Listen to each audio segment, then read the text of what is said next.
Hello, everybody. Darrell Owens, Bowie Television, and we are here at the Under Armour Performance Center in Owen Mills, Maryland, for Day 7 of Baltimore Ravens training camp. It was a fun day at camp. It was a cool day at camp. That's the biggest thing. It was a cool day at camp. Wasn't too hot outside, and everybody seemed to be in a pretty positive and uplifting mood today. All right, let's go ahead and get it started. Just to get into it right off the bat, Odell Beckham Jr. did not participate today, did not practice today. Calling it a Veterans Day, nothing about any injuries, so there was no Odell Beckham Jr., but he was out there today watching practice with the team, but he did not participate. Secondly, Rock Ya-Sin, the cornerback, went down with a little bit of an injury. He did not return to practice, but it does not seem to be anything too serious. And once we hear more about it, we'll give you an update on that. Then let's get into practice a little bit. We got a chance to see Lamar Jackson out there, with the first team, obviously doing some good things. Only one really bad moment for Lamar that I saw today, and that was the interception by Marley Humphrey. Now, it might have been a tip pass. It was hard to kind of see at the time, but Humphrey did pick off Lamar today, and that was the only interception that Lamar had on today. Other than that, everything else was looking pretty good. Him and his connection with Mark Andrews as crisp as normal. But then we saw how him and Zay Flowers were really getting things rocking and rolling today. And Zay Flowers is a special individual. Watching him run routes today, watching him maneuver today was something special to see. This young man has a lot of potential to be really good for this Baltimore Ravens football team. The team overall looks happy. They're excited, and you can see the growth continue as we get a little bit closer. As we know, next week there will be a preseason game, the only preseason game at home when they take on the Philadelphia Eagles. Now, sit back and relax and enjoy some of the video that we've got from today's pressers. I'm Darrell Owens, Bowie Television. Make sure you check us out on our social media pages and subscribe to Bowie Television. Until next time.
That originated with George Godsey, our tight ends coach, and Scott Cohen, our personnel coach. And those two guys had run that summer before, so they're in charge of that. A lot of fun. You know what? Value, too, right? You got to be able to handle and recover a wet football. So check that one off the box. We've worked on that.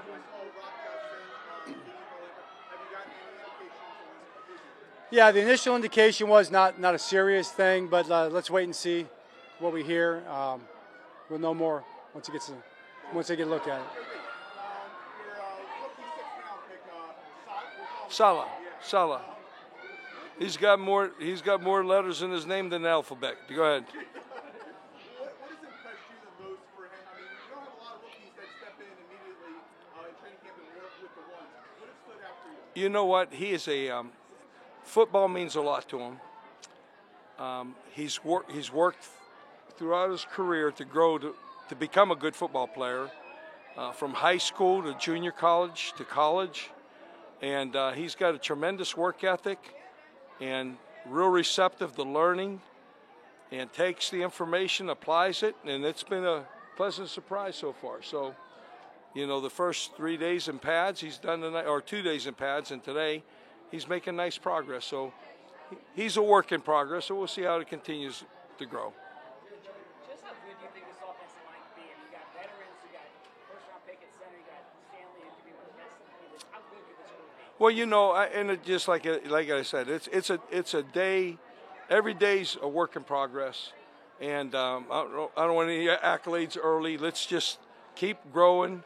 We have our first preseason game coming up, and then we'll see how we do there, and then keep seeing which players fit in each position and grow. But the foundation's there for good growth. Where do you see the biggest strides from Linderbaum from year 1 to year 2? His confidence. I mean, now he knows.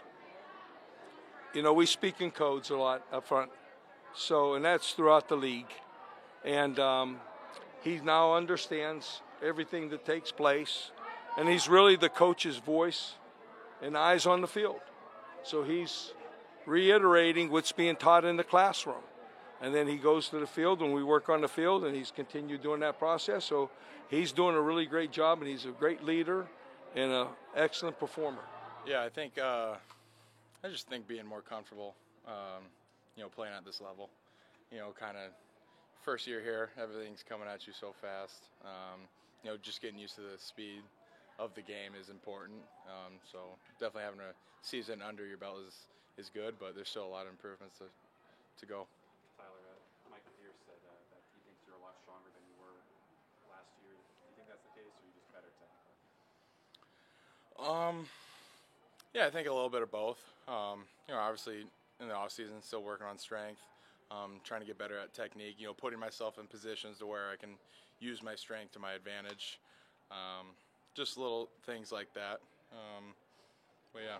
No, it feels great. Just to be out here with the guys. I don't take it for granted. The blessing to just be out here, experience this, and go through this process.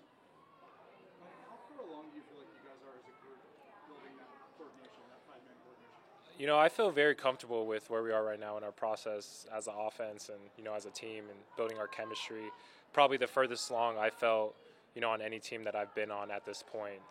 Things are really starting to click early, and, coach has gotten us, executing and focused on the right things, and everyone's kind of doing what they're supposed to do. It's just good to see.